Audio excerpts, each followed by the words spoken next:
2021 को 39 गज का घर खरीदा सीमा ने। 3 महीने बाद यानी जनवरी में इस घर को बेच दिया। 2022 में इस घर को बेच दिया। 2022 में ही सीमा का पहचान पत्र भी बना। अंदाजा लगाइए, भारत आने के महज 1.5 साल पहले ये सब कुछ किया जा रहा है। 8 मई 2023 को पासपोर्ट बनकर किया जाता है, लेकिन ये सब कुछ क्या बिना पहचान पत्र के हो रहा था? क्योंकि घर खरीदा गया, वो भी क्या बिना पहचान पत्र के खरीदा गया। घर बेचा गया, वो उसमें भी क्या एक पूरा लीगल प्रोसेस नहीं अपनाया गया। 2022 में ही फैमिली सर्टिफिकेट भी बनवाया गया। उससे पहले ये क्यों प्रक्रिया नहीं की गई? जबकि जन्म प्रमाण पत्र के साथ साथ ये वो डॉक्यूमेंट्स हैं जो पहले तैयार होते हैं। सीमा 5वीं तक पढ़ी है, लेकिन कोई भी कागजात उसके पास नहीं है। तर्क क्या दिया गया कि घर में ही पढ़ाई की, ये सीमा ने तर्क दिया है। सवाल तो यही है जो मैं आपको बता रही हूँ, 1.5 साल पहले की प्लानिंग की जा रही है। जब घर खरीदा जाता है तो बकायदा डॉक्यूमेंट्स लगते हैं। तो अब सवाल यह है कि जो सीमा है उसको वो घर खरीदवा दिया गया या फिर कोई दबाव में लेकर के कहा गया कि घर खरीदो, इसी को हम आगे बेचेंगे।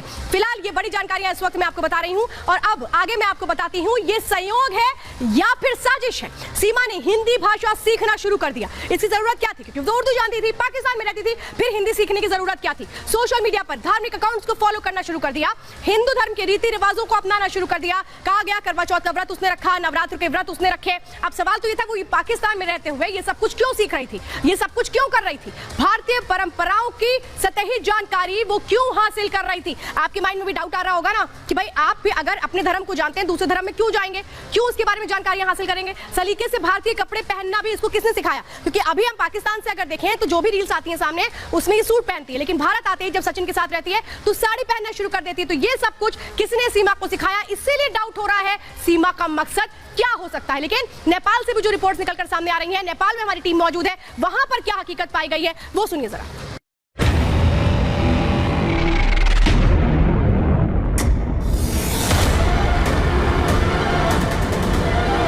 पाकिस्तान से यूएई, यूएई से नेपाल और फिर नेपाल से भारत में एंट्री का ये प्लान बेहद शातिराना सोच के साथ बुना गया।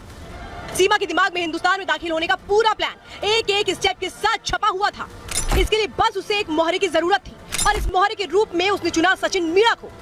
सचिन कैसे सीमा के हाथों की कठपुतली बनता चला गया, कैसे सीमा उस पर हावी हो गई, कैसे वो सब कुछ सीमा के कहने पर करने लगा, आज इससे अंदर की खबर में पर्दा उठाएंगे। बताएंगे किस तरह सीमा ने इंडिया में एंट्री के लिए सचिन का इस्तेमाल किया और कैसे इस पूरे गेम में वो खुद को बचाते हुए चली और सचिन को फंसाती चली गई। इसके सबूत आज आपको देंगे। सचिन पर हावी सीमा, सबूत नंबर 1। सूत्रों का कहना है कि सचिन 9 मार्च को जब नेपाल पहुंचा था तो वो खाली हाथ नहीं गया था। वो अपने साथ सीमा को भारत में दाखिल कराने के कागजात ले गया था। सचिन जानता था कि सीमा को भारत की सीमा में लाना आसान नहीं होगा। वो अच्छी तरह से जानता था कि भारत नेपाल सीमा के बाद सचिन को अगर सीमा को भारत की सीमा में लेकर के आना है तो प्रयास करने पड़ेंगे और यही वजह थी कि पूरी जो स्क्रिप्ट है वो सीमा और सचिन ने मिलकर के तैयार की। नेपाल पहुंचने के पहले ये स्क्रिप्ट रेडी हो चुकी थी कि आखिरकार किस तरीके से भारत की सीमा में दाखिल होना है। सूत्रों की माने तो सचिन ने सीमा को नेपाल में 3 आधार कार्ड दिए थे। इनमें एक आधार कार्ड सीमा हैदर के नाम से था, बाकी के 2 आधार कार्ड बच्चों के लिए दिए गए थे। यानी सीमा ने कानून का उल्लंघन खुद नहीं किया बल्कि सचिन को इस खेल में आगे कर दिया। वो इस तरह से सचिन पर हावी हो गई कि सचिन उसकी जाल में फंसता चला गया। ये सवाल इसलिए उठता है कि सचिन ने आधार कार्ड बिना किसी प्रूफ के बनवाए कैसे? फर्जी आधार कार्ड बनाने में सचिन की मदद किसने की? अगर फर्जी दस्तावेज बनवाने ही थे तो ये काम तो सीमा खुद भी कर सकती थी। उसने सचिन को आगे क्यों किया? जो महिला अकेले 4 बच्चों के साथ अपना देश छोड़कर कई हजार किलोमीटर दूर अवैध तरीके से दूसरे देश में दाखिल हो सकती है, वो क्या खुद फर्जी पहचान पत्र नहीं बनवा पाती? बताया जा रहा है कि सीमा और सचिन नेपाल में 7 दिनों तक साथ रहे थे, तभी यह आधार कार्ड सीमा के हवाले सचिन ने कर दिया ताकि कहीं सीमा को दिक्कत आए तो इन फर्जी दस्तावेजों के जरिए वो भारत में दाखिल हो जाए। सचिन पर हावी सीमा, सबूत नंबर 2। शारजाह और दुबई के रास्ते सीमा नेपाल आ गई, लेकिन नेपाल में उसने कहीं भी पेमेंट करने के लिए अपना हाथ आगे नहीं बढ़ाया। यहाँ भी उसने सचिन को आगे किया। सचिन का सीमा ने इस तरह से ब्रेन वॉश किया कि सचिन समझ ही नहीं पाया कि वो कर क्या रहा है। सचिन सीमा के जाल में ऐसा फंसा कि उसने बहुत समझदारी के साथ सीमा से मिलने की तैयारी की और आपको ये भी बता दें कि नेपाल में सिर्फ नेपाली करेंसी का इस्तेमाल किया। सचिन जानता था कि अब भारत के 500 रुपए के नोट नेपाल में इस्तेमाल नहीं हो रहे हैं, इसलिए उसने 9 मार्च से 17 मार्च के बीच जो 7 दिन नेपाल में बिताए उस दौरान सीमा के साथ घूमने फिरने से लेकर होटल का बिल सब कुछ नेपाल की करेंसी में ही दिया ताकि दोनों को पैसों को लेकर कोई दिक्कत न आए।